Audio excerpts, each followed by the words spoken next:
So the update for today, this is random number generation and simulations. Obviously, this is a statistics-based statistical computing course. So random number generation is a very popular technique in this field. A couple of course notes. So I posted the homework, the next homework and the lab. The homework is not relevant to simulation. It's relevant to optimization using gradient descent. It's actually, in my opinion, it's relatively easy though, because I'm having you use, for homework 4, I'm having you use built-in functions. So don't use the actual gradient descent function that we built. That was more just constructive. Use ones that are as automatically built in for you, okay? But it should still accomplish some of the same tasks, and it's supposed to be guided, like it should teach you as you read the actual assignment. Lab 6 is relevant for ggplot, and that's going to be how you're assessed on ggplot. Realize at this point you can kind of deviate. If you want to use ggplot, you're welcome to. Maybe that's better actually. If you want to use base R graphics, that's fine as well, unless I explicitly tell you. But actually, you really are allowed to deviate. If I tell you to use one or the other, it doesn't matter. Okay. Homework 3 and Lab 5 are also due tomorrow, and if you want to make corrections on the first midterm, you're more than welcome to. And you can upload it as a PDF. Please get it edited by Friday at midnight. Okay, so everything is now due at midnight. I made the lab due next Monday, and I made the homework due next Tuesday. I'm going to have another homework posted before that for sure, so we don't lag too far behind. Okay? Because I have to assess the material we're covering today, which is simulations.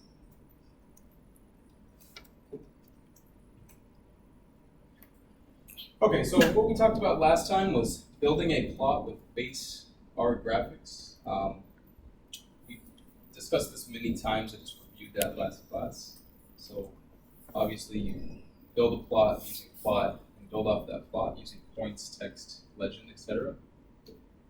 We discussed some good and bad visualizations. The punchline of that second bullet is that you want to take more dimensions and put them on a lower dimensional space, essentially. So you want to illustrate, maybe 3 variables with a scatter plot. You don't want to do the opposite, okay?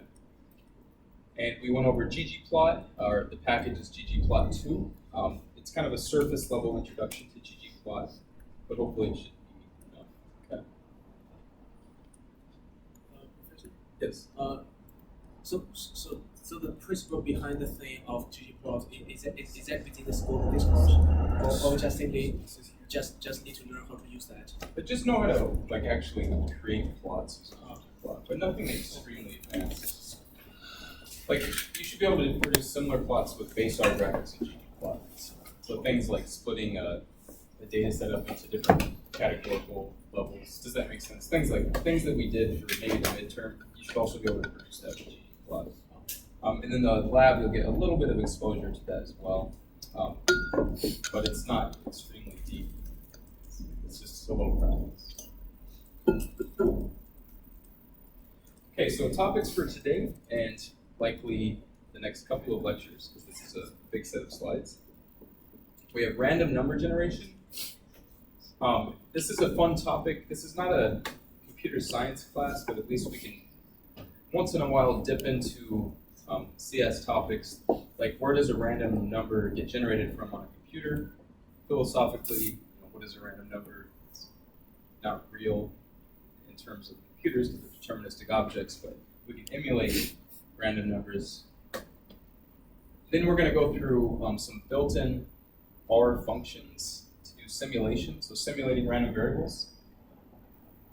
And then, if we don't have common random variables, like for example, if you don't have a normal distribution, or you don't have a t-distribution, or you don't have some kind of binomial, whatever the statistical distribution is, you can use the sample function, which we use for Bootstrap, so that's not totally new, to simulate discrete random variables, and then you can use some other common techniques, 2 of which are called inverse transforms and the accept projection algorithm. Those are 2 most popular methods for simulating continuous random variables. Okay, so you may have seen some of these in other courses, or not, I'm not sure. Definitely have seen the sample function so far, as I showed you. And then we're going to quickly go over Monte Carlo integration. So unfortunately, there's a handful of students who haven't had calculus, but it's a way to approximate area under a curve, which is an often useful exercise in applied mathematics and statistics. And it's a lot easier to use random simulation to approximate integrals than Riemann sums, which is pretty fascinating. So it's pretty elegant, pretty nice. So I'm not sure how far we'll get today. So this is a really fun topic, and the random number generation, the very first part, this is more for fun.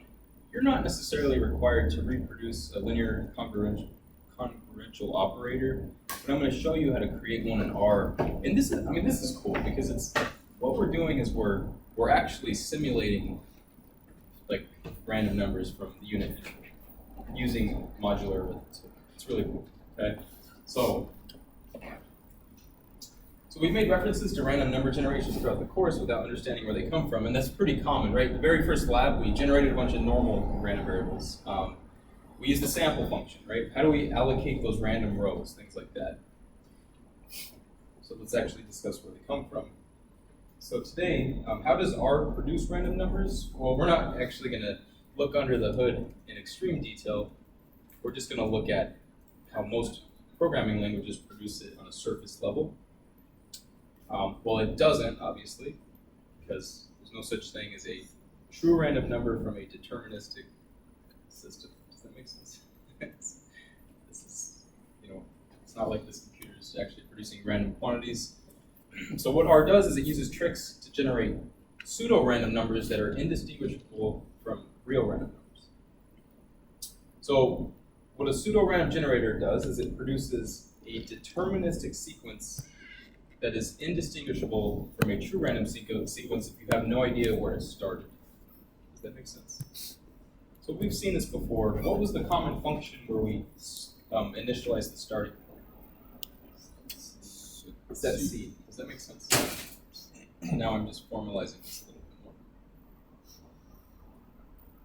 bit more. Okay, so let's say everybody goes on your laptop and types RUnif 10.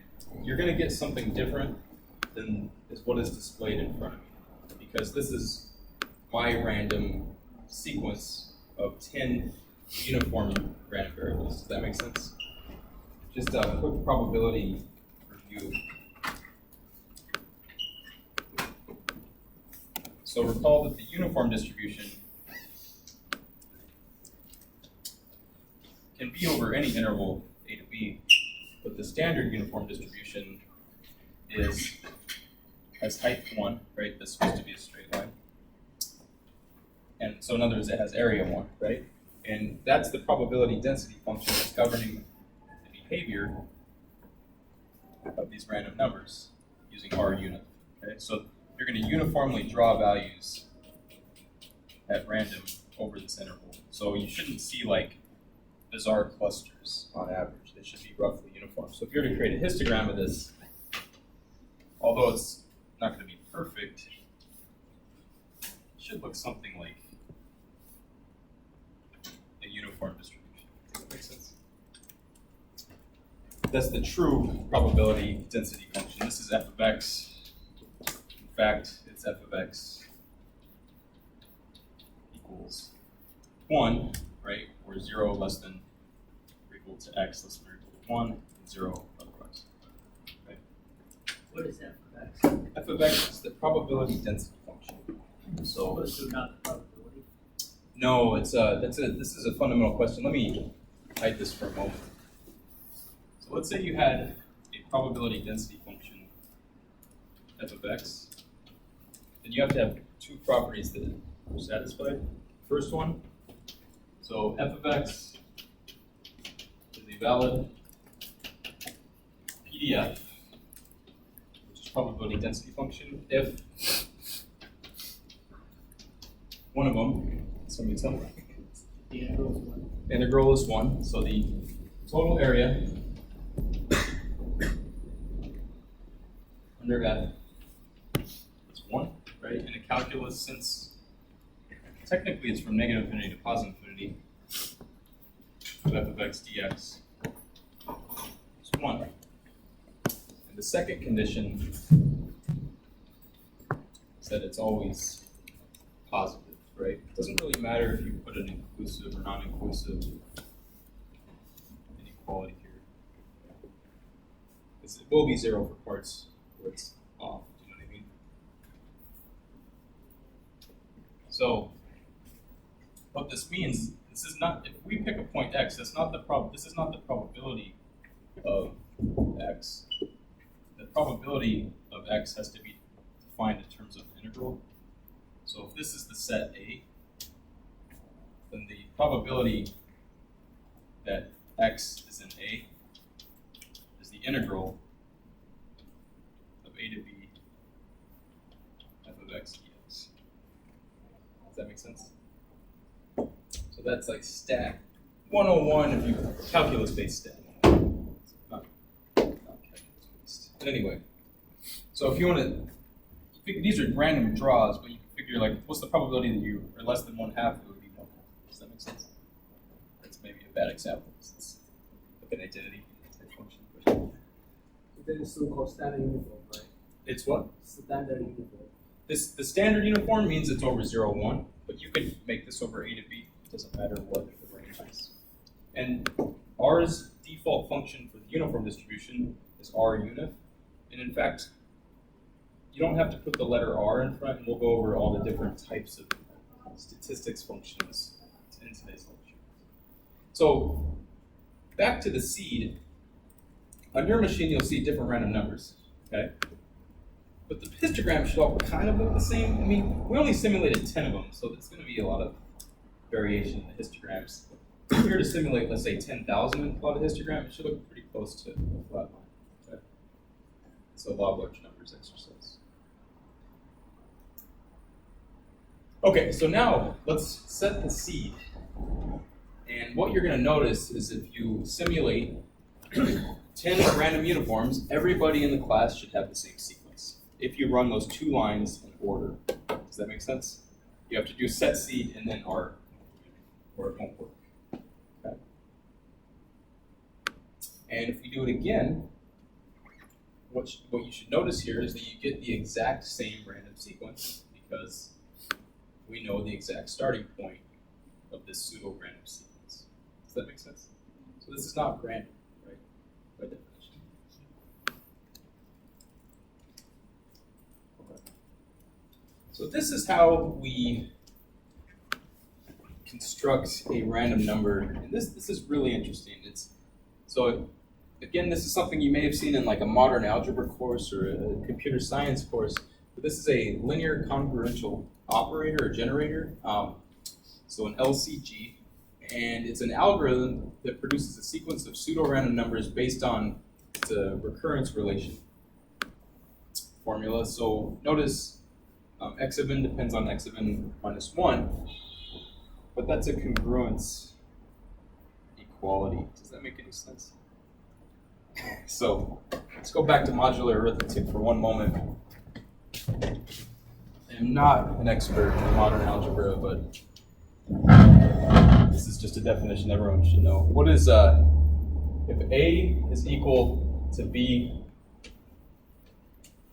mod, let's say n, that's equivalent to what? A minus B is equal to nk for some integer k, right? Does that make sense?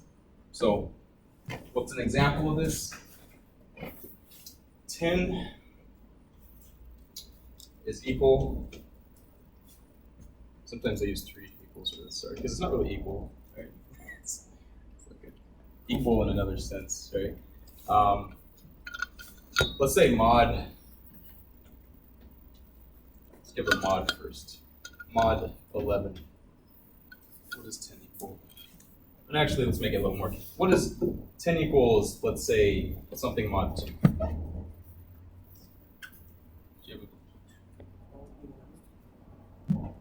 So 10 minus something, right, has to be equal to 2 times some integer. Does that make sense? So you can think of several numbers that would satisfy this, right? So how about 4? Does that make sense? Because 6 is divisible by 2. Does that make sense? Because 10 minus 6, right? 10 minus 4 is 6, which is 2 times 3. So 3 is the integer in this case. Anyway, it's clock arithmetic, right?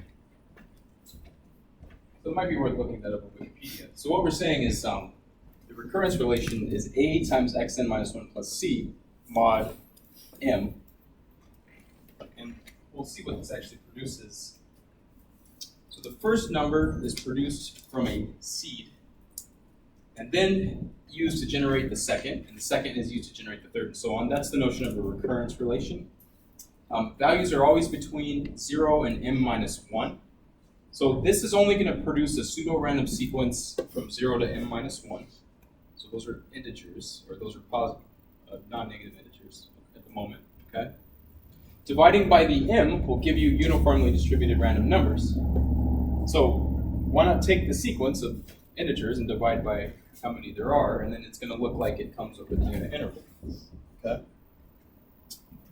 The LCG algorithm motivates how we can simulate a sequence of pseudo-random numbers from the unit interval, but realize this requires so much more machinery to really do it effectively.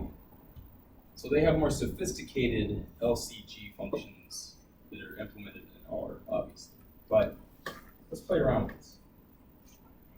So the LCG is a pseudo-random number generated because after a while the sequence will begin to repeat. So you're going to exhaust it and then you're going to start the sequence all over again. So obviously you have to make m really big, and there's also some number theory properties that show up. Certain things have to be relatively prime, things like that. More sophisticated variants of the LCD obviously exist. So here it is. This is the little function that we're going to create. Let's break this apart. Your inputs are going to be A, C, M, okay? We're just defaulting 3 arbitrary values for the moment just to show you what it produces. Okay, remember modular arithmetic, right? So out is A times seed plus C mod M. Does that make sense?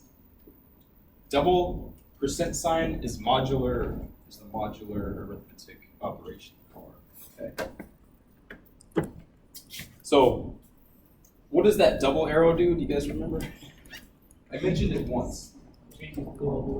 Good. So remember, when you exist in a function, you don't ever change the global environment, but we want to change the global environment so we can continue this process. There's other ways to make this function, obviously. This is just the way I did it, okay? So the double arrow changes the global environment, so your seed is now new. Yes? If you pass seed into the function, could you still modify it? If you pass seed into the function, yeah, I think then you would, so what we're going to do is we're actually going to use a loop around this function. So absolutely, there's probably better ways to do this. You could write a function that does a loop inside and pass seed as an argument. That would make a lot of sense as well. So it's just fun to introduce new symbols that we haven't used. Okay, so the symbol, double arrow, whatever you want to call it, allows you to assign a new global variable in a local environment. And let's remind us what modular arithmetic is. It's so 4 mod 4, right, is equal to 0 because I'm saying it may be a little bit different, but I know 4, right, minus 4 equals 0 times any integer k. Okay, does that make sense? So anyway. Or my bad, I did it wrong. Like I said, I'm not an expert in algebra. 4 minus 0 equals what? 4 times 1. Sorry about that. The wrong symbols around, okay? In fact, let's go back to the clock for a moment. Everybody calls modular arithmetic clock arithmetic. So let's talk about 4. 4 is equal to, what is 4 mod 1? Does that make sense? what if 4 is congruent to 1? I'm having a hard time explaining this. It's really simple, but 1, 2, 3, 4, and then you'll go back to 1. Does that make sense? It's clock arithmetic, right? So that's why when you hit 4 again, it's 0. Maybe I should do 0, 1, 2, 3. That would make more sense. 0, 1, 2, 3, right? So 4 mod 4 is 0. Okay.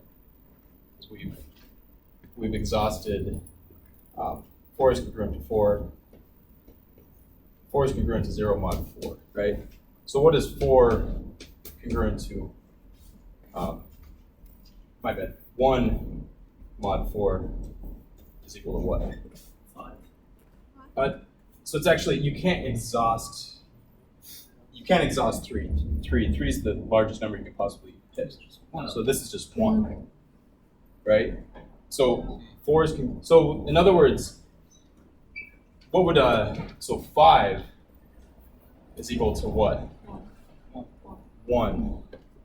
My bad. 1, 2, right? So it's 0, 1, 2, 3, 4, 5. Do you see what I'm saying? So 1. 1, I was right, yeah. God, I haven't taken modern algebra in about 10 years or something like this. Anyway. The whole point is, that's the whole notion of the clock. It's like you can never exhaust m minus 1 on the previous slide, a couple slides ago. So that's kind of correlated with that picture over there. And then we just play around with the values of a and c to see what happens. So now let's stick this function into a loop. Again, there's maybe more elegant ways of doing this. Notice that this is an empty argument on my function because I set the seed earlier. And what it's going to do is it's going to produce the sequence. Now this doesn't look very random at all. 14, 2, 6, 10. Because it starts over pretty quickly. 14, 2, 6, 10. So now what we need to do is just by method of guess, try different input values and exploit maybe some properties after that. So the generator shuffled some of the integers 0 to m minus 1 equals 15 into an unpredictable order. So it was very unpredictable until it started repeating again. Does that make sense? So it seems like it was working and then it starts repeating. So we want the generator to shuffle all these integers, but this generator only gives 4. So how do we tweak this? Let's just increase some of these numbers, play around with some of these numbers. So now when we try this new thing, let's use A is 131, C is 7, M is 16. It's 5, 6, 9, 2, 13, 14, 1, 10. And then it starts repeating again. Does that make sense? So we're doing better by tweaking some of the parameters. So this is our random sequence so far. Those look like they're totally unpredictable, right? You can get repeats. So a bit better by making sure C and M are relatively prime. So that's the property that we want, is that C and M are relatively prime. Okay, so let's keep messing around with this. Pretty much the same slides over and over, just tweaking parameters. What was it before? So we did 129 for A this time. And it looks like it does pretty good. You guys agree that it took a pretty long time for it to start repeating again. Okay. So, and you should be convinced that this kind of looks like a random sequence. Okay. So. How do you lengthen the time before?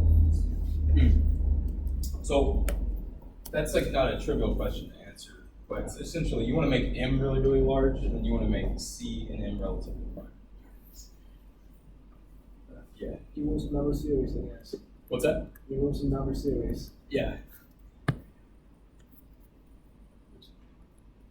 Okay, so now let's try to actually produce numbers over the unit interval, and let's make C very big, and let's make M very, very big, okay?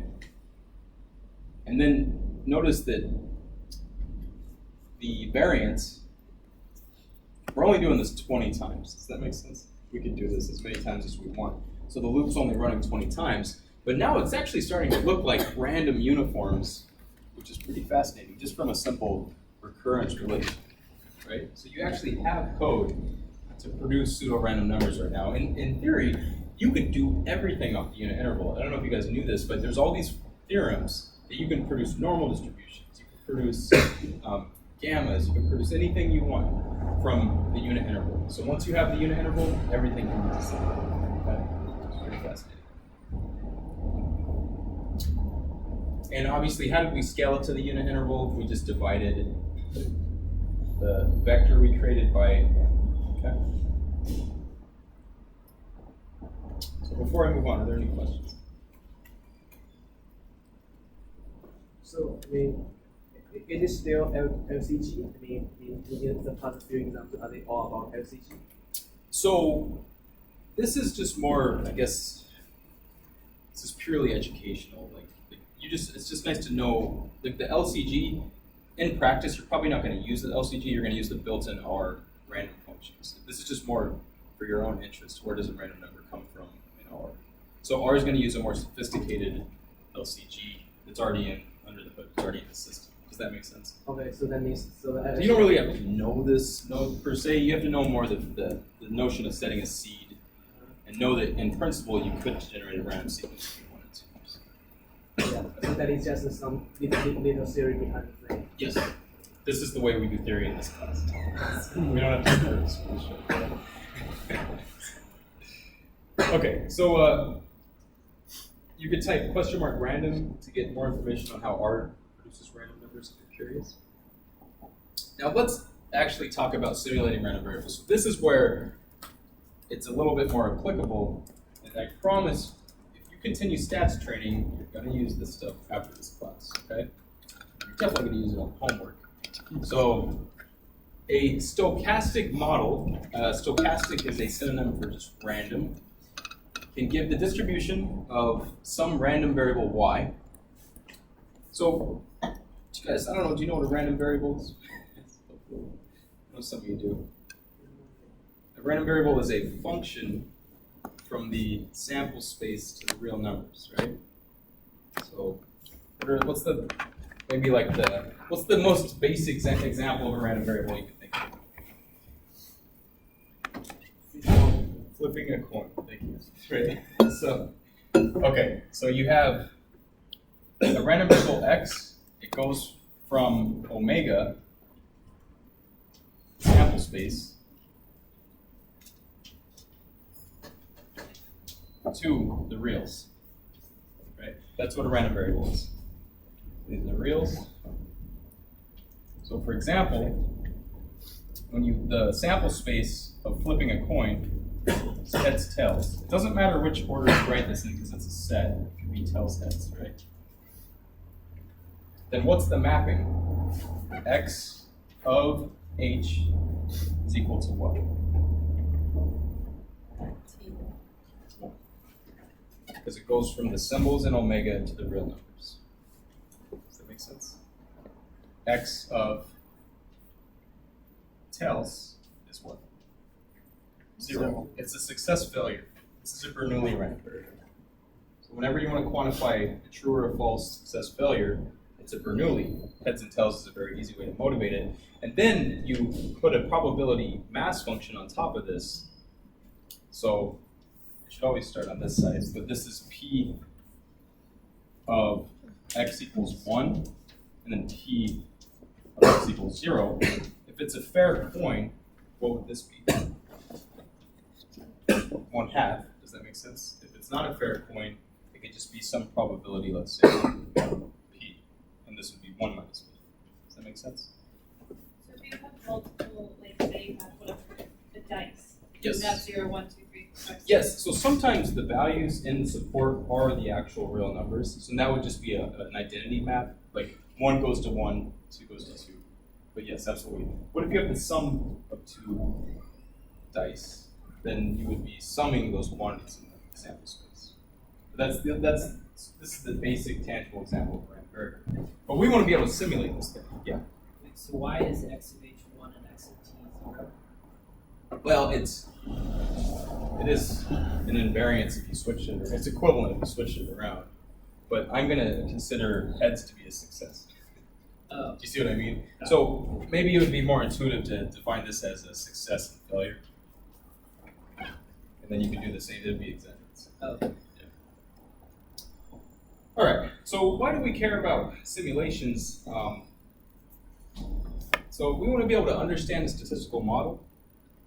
We want to be able to check a model, and we want to be able to fit a model. What's interesting is you actually can use random simulations to do some model fitting. Does anybody know the classic example of that? I don't know. Really famous buzzword. Markov chain Monte Carlo, or Monte Carlo integration for one, but Markov chain Monte Carlo is it's one of the most commonly used statistical methods ever. It's in every field. Like you go to a research talk in physics, you'll see MCMC. Okay. Anyway, it's actually used through randomness. That's how you find the parameter estimates. So, pretty interesting. It's a Bayesian topic. So to understand a model, we can simulate model output, simulate model accuracy and precision. How about, I like these questions. Simulate how a hypothesis procedure behaves under the null and under the alternative, right? Are you actually getting an empirical 5% rejection rate if the null is true? Does that make sense? That's like, you can check these things through simulation, okay? Do the empirical results match the developed theory? Or you can simulate the sampling distribution and variation of an estimator. So you can, we already did this. We simulated the approximate sampling distribution via Bootstrap, right? So this isn't totally new. We've done some of these tasks. Assume some parametric form of the model or use non-parametric methods such as a Bootstrap procedure. Or we're going to do permutation tests a little bit, which can be lumped into this randomness section. That's another non-parametric useful technique. It's analogous to Bootstrap. So what about randomness in checking a model? So model validation, on the lab you did cross-validation, right? That uses the sample function, right? So that's a notion of randomness coming in model validation. Or you can simulate data from a stochastic model that should resemble the real data. So if you think that a data set resembles some statistical model, you should be able to check that through simulation, right? That it looks like the truth, okay? And then, obviously, to fit a model, famous example is Markov chain Monte Carlo, or just Monte Carlo methods, but MCMC is the big one. Questions? Okay. So let's start by simulating from a probability distribution. Unfortunately, we have to start kind of at the basics. We're not going to do MCMC in this class. Wait till you take a Bayesian course. So there are many ways. If you have common distributions, so this is a problem when you come into this class. There's a lot of different backgrounds. Some students don't know, what a gamma distribution is. Okay, some students do. It's just how it's going to be. Realize that they're just famous, very commonly used PDFs or PEMFs, one of the two. This is just an arbitrary curve I drew, but the gamma is a very famous example of continuous distribution that has its right skewed. Okay. Poisson. What is Poisson model? Somebody tell me. It's first of all, it's discrete or continuous. Discrete, and it models counts. Does that make sense? How many customers arrived in a store in an hour? Right. That's the classic Poisson example. Okay. Binomial. What is that model? What's the random variable?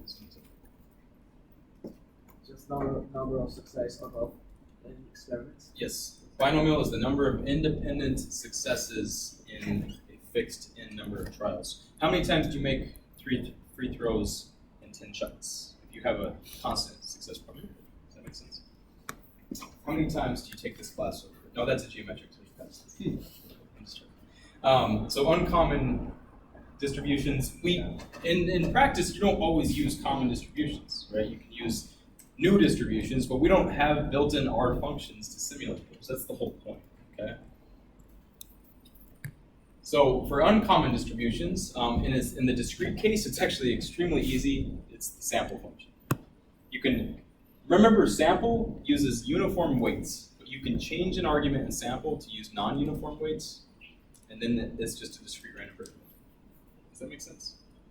And for continuous random variables, we have two methods. There are more, but the most common methods are the inverse transform method, but that only works when your CDF, whatever that is, cumulative distribution function, is invertible. So you have to have an invertible CDF.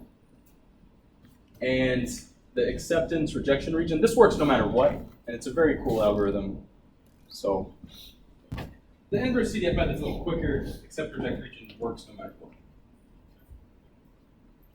And we'll go over all of these things. So let's start with common distributions. And this is probably the most applicable section in this set of notes. So for common distributions, R has many built-in functions for simulating and working with random variables. And this is what you need to know, is that every common distribution in R has these four things. We have, you can plot the density function or mass function. You can compute probabilities, right? So you can find the area under the curve if it's density. You can compute quantiles, so you can find like critical values, maybe in the Z distribution. And then you can also simulate random draws from the distribution itself. Does that make sense? So we've been focusing on the last bullet today so far, but it obviously makes sense that R allows you to do all of these things. Okay. You might know this already, so let's discuss the general form of any common probability function in R. Okay? So foo is like the generic name of whatever random variable, like normal, right? Norm would be normal, unif would be uniform. So d foo, that's going to be the density function if it's continuous, and it's going to be the mass function if it's discrete. It's always d, okay, even if it's discrete. P foo is going to be the cumulative probability function, so that's the CDF. If it's discrete, it adds all the marginal probabilities up. If it's continuous, it's an integral, right? Q foo is the quantile function, so that's the inverse of the CDF. That's how you find critical values. And R foo draws random numbers from the actual distribution of interest. Like it's just a way to say, like if it's a uniform, it would be R unif. So I'm just saying that this is something, right? So, or like P unif, it's always going to be unif, it's uniform, and then you just change the letter up front for whatever task you want to accomplish. So if it's binomial, it would be binum. Oh, so it's just a reference. It's a reference, yeah. Yeah. I don't know, historically, I'm not sure why they use foo CS for computer science, it's just like a common CS objects. Where does it come from? So I don't totally know the origin of foo, but it's a computer science thing. They always use foo for like an arbitrary variable. I should probably know that. So here's a good example. Let's recall back from our Stat 101 course what this first function is doing. So it might be useful to draw this picture if you're a little rusty on these topics. So first of all, we'll start with the normal distribution. Specifically, a standard normal. Normal, so it's normal with mean equal to 0 and sigma squared equal to 1, right? So what does the curve look like?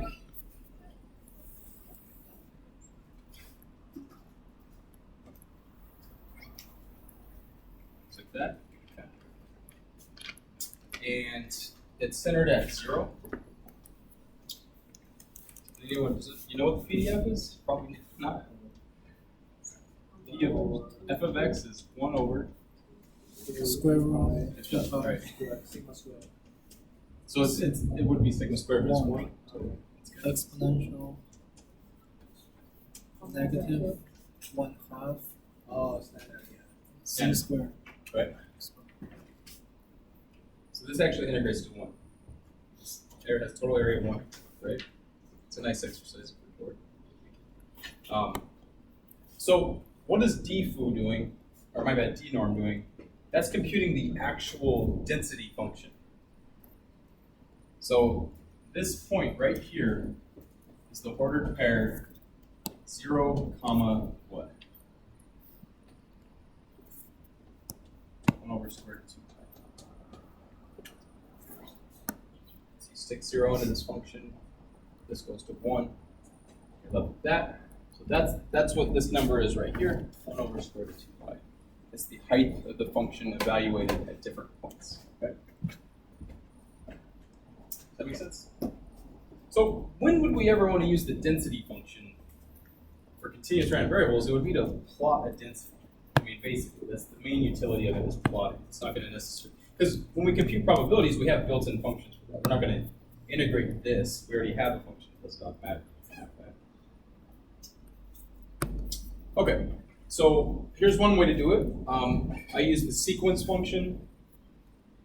Notice it's not very refined because I didn't do a line type. I just used plot x. Notice dnorm is obviously vectorized.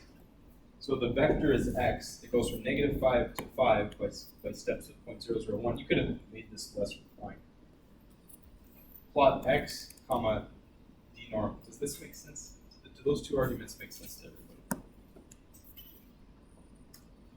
And plotting ordered pairs, x, height of the function. Okay?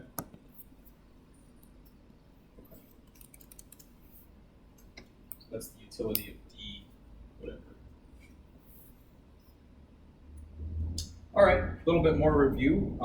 P norm, yes, please. What was that PCH equals 20 again? So that's the size of the actual points. Yeah, we just made them a little bit different from the default. Not really required.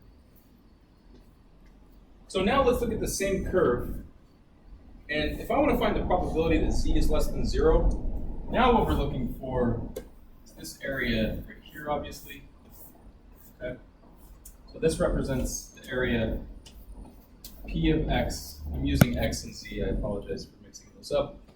Typically, standard normal is z, but it's easy to keep straight.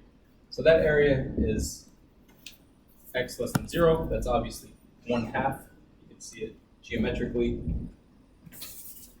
1.96. That's the famous common critical value that shows up in hypothesis test procedures.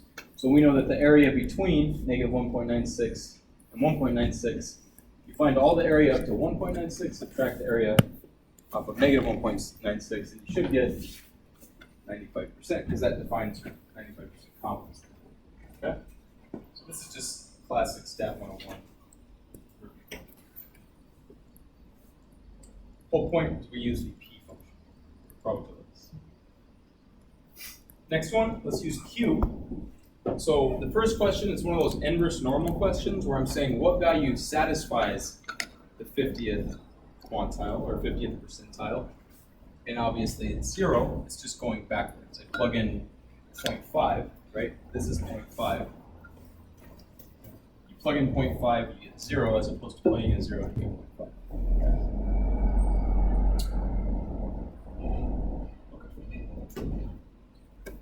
Just, this is very useful. Like, if you guys are ever doing a hypothesis test, you want to know the critical value, don't use a table, right? Don't look in the back of the book. Just use R to find the critical values, right? If you can't figure this out geometrically, you shouldn't be doing statistical analysis anyway. So, right? So if you can't get the same value in the back of the book as R, then maybe you should do a hypothesis test to begin with, because it's dangerous. All right. Because it's dangerous. Yeah, exactly. Because we don't want to be publishing false results. Okay, so now let's discuss drawing random numbers, and this is really easy. Just like R uniform in the beginning of the class, notice that I don't know if the seed is set to be the same on yours as mine, so you're going to be getting different quantities. If you draw a single random normal value, notice that this is not a probability. Looks like a probability, it's just there's often cases that fall in this interval, right, that look like a probability. 0.38 is the random draw, okay? Then if you want to simulate, let's say 5 of them, you get the fact that those 5 or those 4 were negative, that was just random chance, even though it's a pseudo-random sequence. You know, you could have very well had positive numbers, right? If you want to change the mean or the standard deviation, remember the standard normal defaults mean 0, standard deviation 1, and that's just a sequence of 10 random draws of mean 100 standard deviation. So first estimate the number of draws, right? Yes.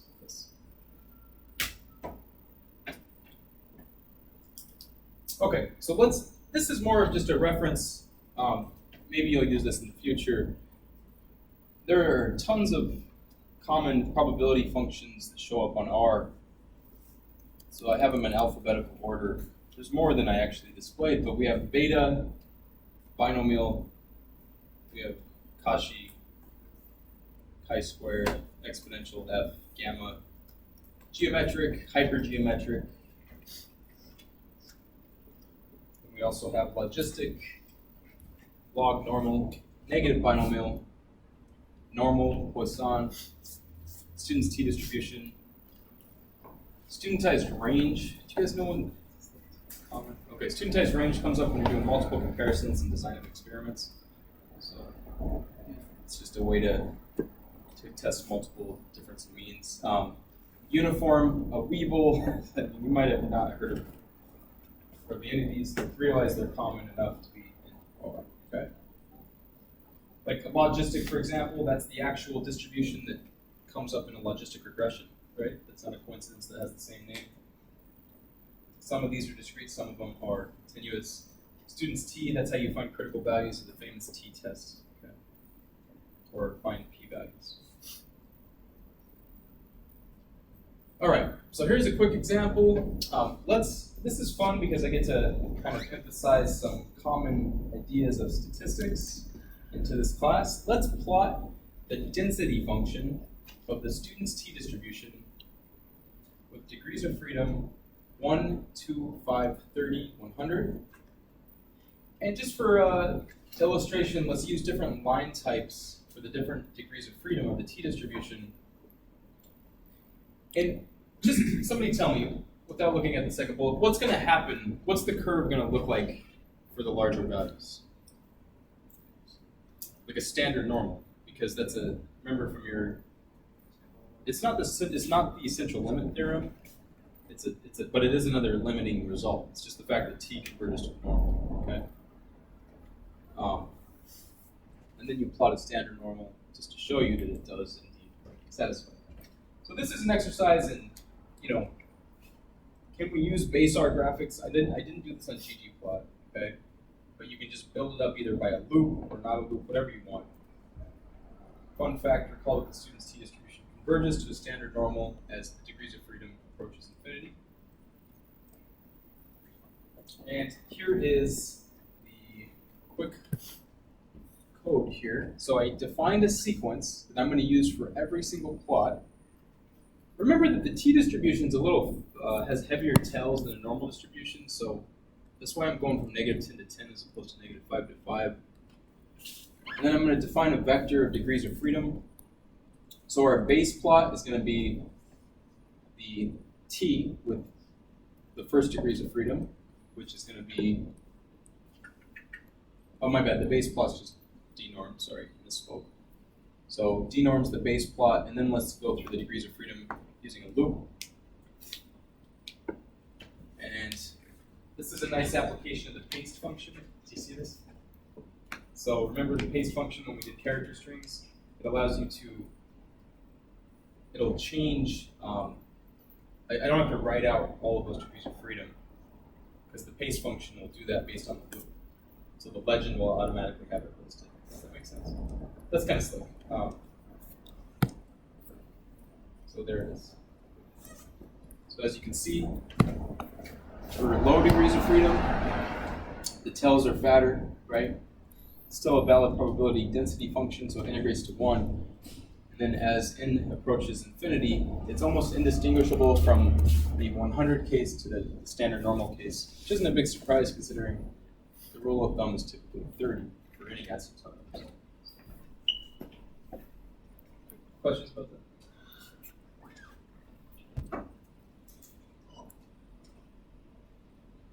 All right. Here's a task for you guys. Let's see if you can do this. You don't really need to know the form of the gamma distribution to solve this problem because you're just going to use the R functions anyway. Does that make sense? You don't have to define this by scratch. You just use d gamma, okay? Density of gamma. But recall that the actual density function, it's like it's a polynomial term times an exponential term. That's what a gamma is. And then it has a normalizing constant, which is the gamma function. The gamma function is it's kind of like a continuous factorial function. You don't have to worry about the details of that. But for the first task, see if you can compute this integral in R, okay? Using the common built-in functions. So this would be you couldn't actually compute this by hand. You need to do this numerically.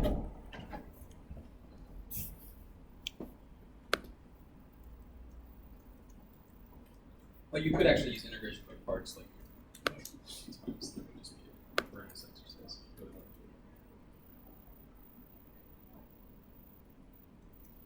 And then the second task is a little bit more involved, but it's you can pretty much copy and paste the code from the previous slide, and you want to plot the gamma density using different shape parameters alpha. Okay?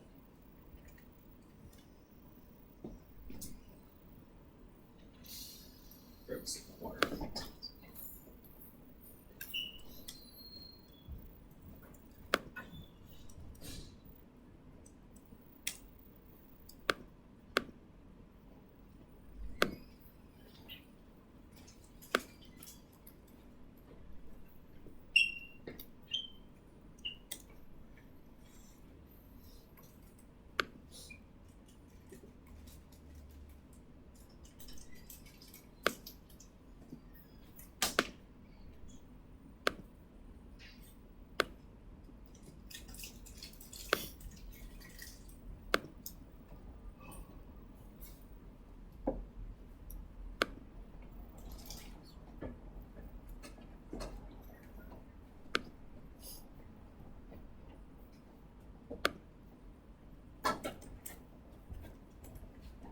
Draw a picture.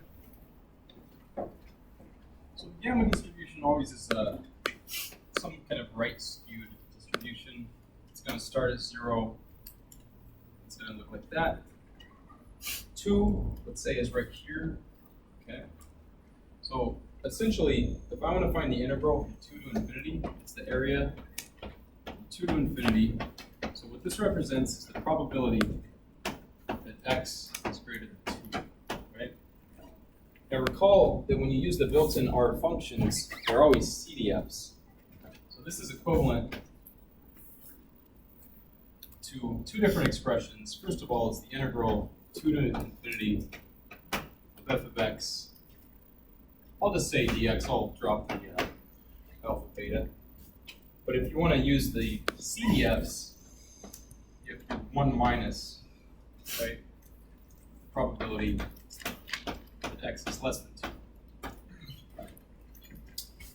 And then that's 1 minus. And remember the CDF function is p. Does that make sense? P gamma.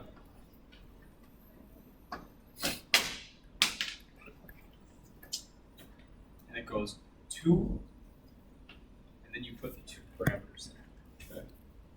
Which I give you explicitly. Realize it's the shape parameter is 2. So I think you actually just put shape equals 2, and then the other parameter is the scale parameter. I forget, my bad, I forget if it might actually, it requires you to put shape in there, but it defaults scale to be 1. So. Does that make sense? I have a question. Yes, please. The p gamma function in R, does it always start from, so it's always calculating the left hand side integral, right? So by definition, it's a CDF, which is always from the left. It's always from the left. Yes. Okay. So the function p is the CDF of any random variable. So you cannot do like 10 to infinity. Then you have to do like 1 You have to minus. do 1 minus, yeah, absolutely. Actually, I misspoke. There is another argument you can put in to change the direction, Oh, but it's exactly the same amount of. Maybe it's even more technically doing it. I see. Okay. Yeah, but you could actually change the direction. Okay, so just for fun, you didn't really need to. I'm not trying to confuse you. P of x being in between 0 and 2 is equivalent to P of x being greater than 2 because the support starts at 0. Okay, but that's the probability of the left-hand area. This picture I drew is misleading because it looks like the probability should be reversed. I just didn't know geometrically. Does that make sense? Maybe I should to avoid confusion. Draw like this. Does that make sense? Let's say 2 is right here. So the area right here is equal to 0.59, right? And the area over here is 0.41 approximately.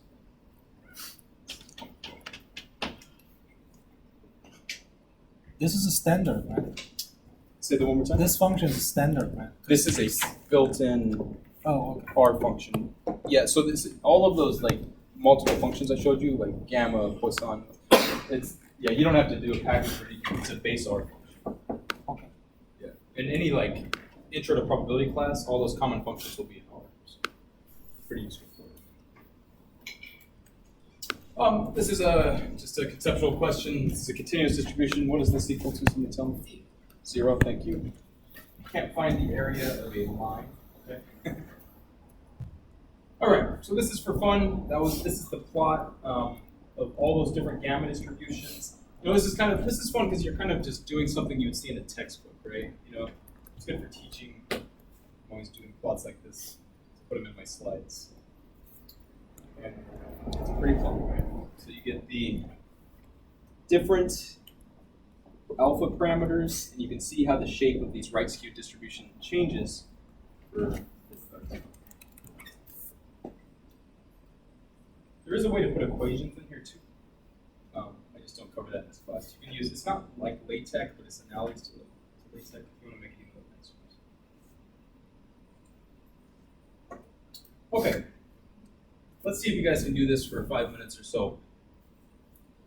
If you haven't had probability, this is going to be hard, but recall the binomial approximation to the normal approximation to the binomial distribution.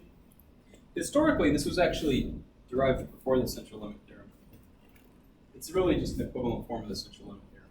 But anyway, if you standardize this discrete random variable, which is a binomial, you make this continuity correction, then you can approximate this with a standard one. This is pretty cool. So here's the tasks. This typically is an asymptotic result. When I say asymptotic, I mean limiting n goes to infinity. So it makes more sense with a large n, right? So I'm letting n be 1,000. And p is about a 20%. So let's come up with an example. I don't know, 1,000 basketball shots, right, or something, a large number of trials, okay, whatever it is, with 20% success. And we want to compute the probability that x is less than or equal to 190. So that would be a hard question to solve by hand. Obviously, that would be silly, right? You would have to sum up 190 probabilities. Does that make sense? So, in fact, just to make sure everybody's clear, it's good to review this probability theory. If x is binomial with success 1,000, I might have had a number of trials of 1,000 success probability 2. The P or the PMF x equals x. That's the generic form is n choose k, right? So 1,000. My bad, n choose x. Right? Then it's success probability to the x failure probability 1000 times x. Okay. That's true for x equals 0, 1, all the way to 1000. So if we want to compute the probability that x is less than strict, less than or equal 190, how would we do that? You would have to sum this guy up, where x starts at 0 to 190. That makes sense? You'd actually do 191 probability computations and add those up. And I'll just write P of the formula above, okay? But it turns out that the mean of a binomial distribution is the number of trials times the success probability. So you know that the expected value of x is NP, right? Which is what? 200, does that make sense?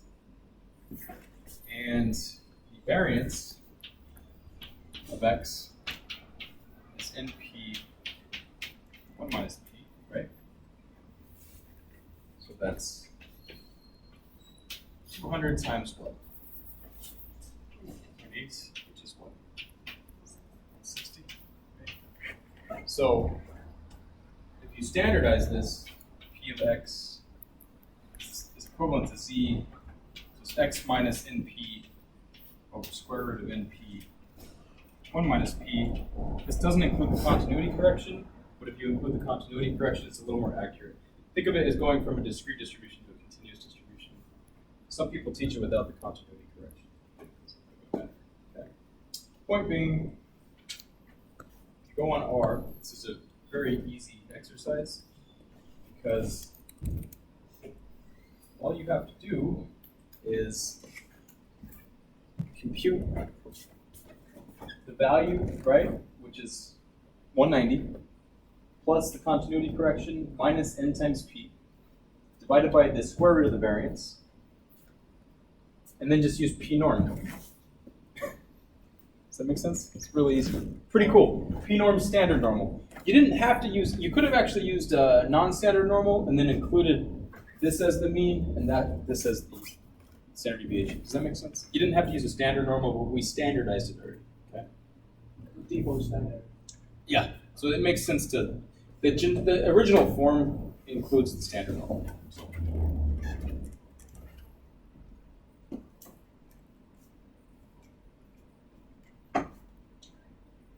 All right. So that's the approximate probability. Does that make sense to everybody?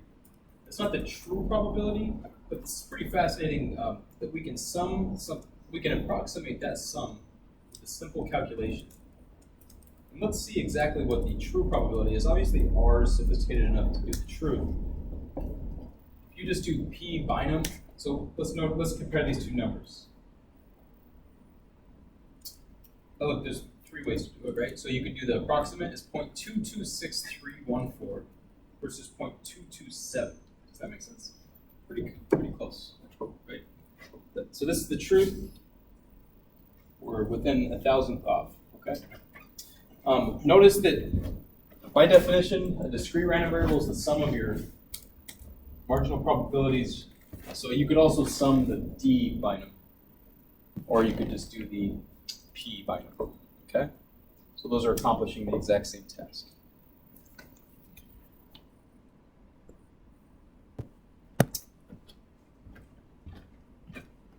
Questions? A little more technical than typical lecture.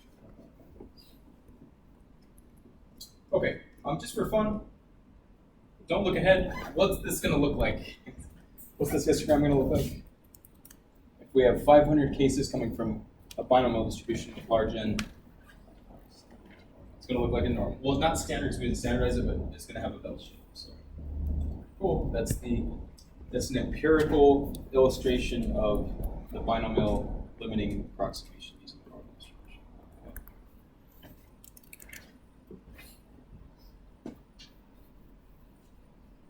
All right.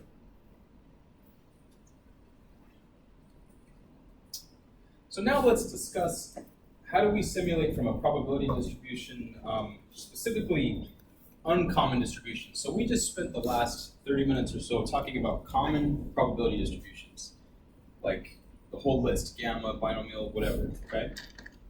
What if we have a discrete random variable, we don't know that it's non-common, but we can use the sample function. This is such an easy exercise. It's really nice.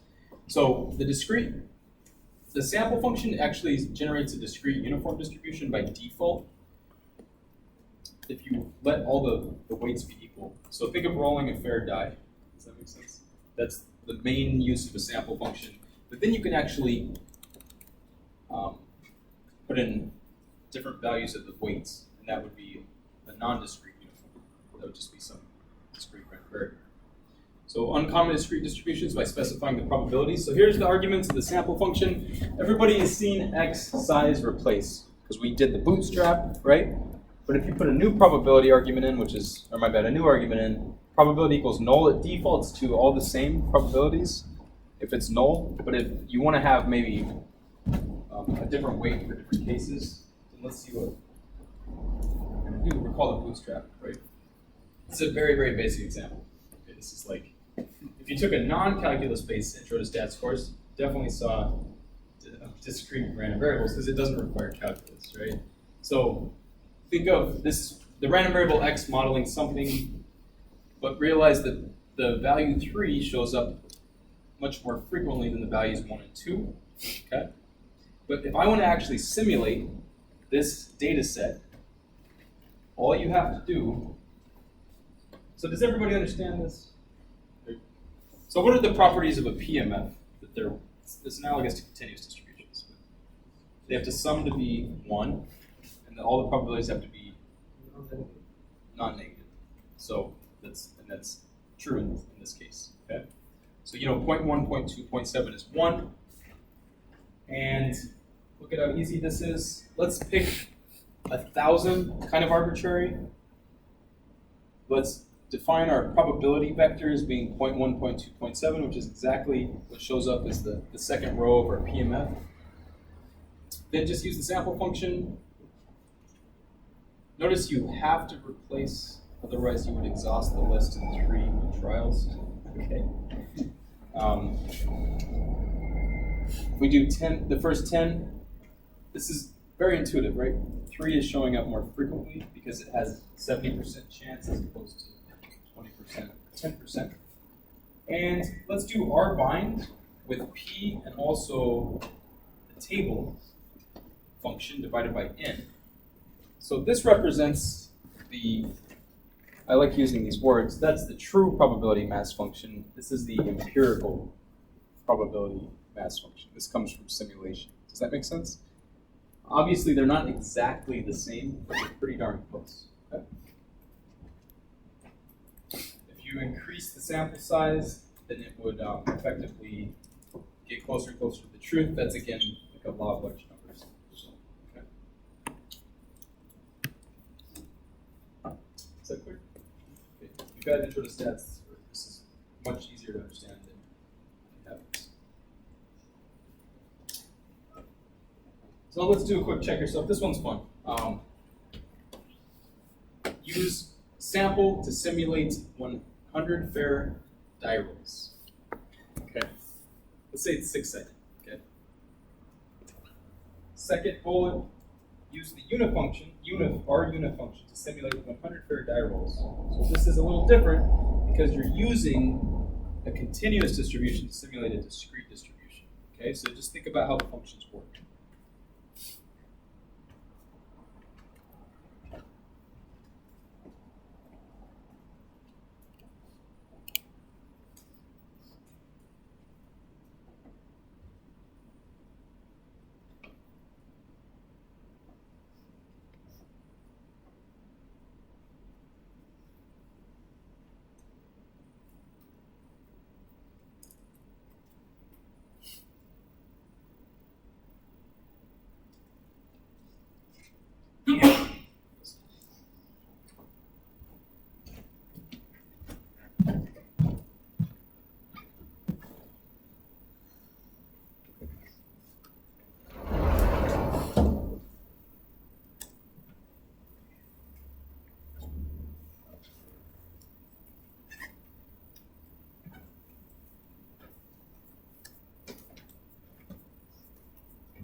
All right, I'm hoping this was an easy task. First one, n equals 100, sample function, the vector you're simulating from is 1 to 6. You have to do replace equals true because you'll exhaust the list in 6 trials. The probability vector is defaulted as null, which means they all have equal weight. And if you do a table of the roles, in theory they should all be the same, but those are empirically close, right?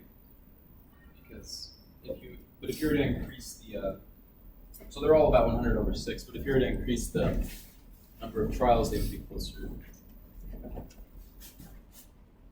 The second one, this is kind of fun because we're actually producing the same type of exercise using a uniform random variable.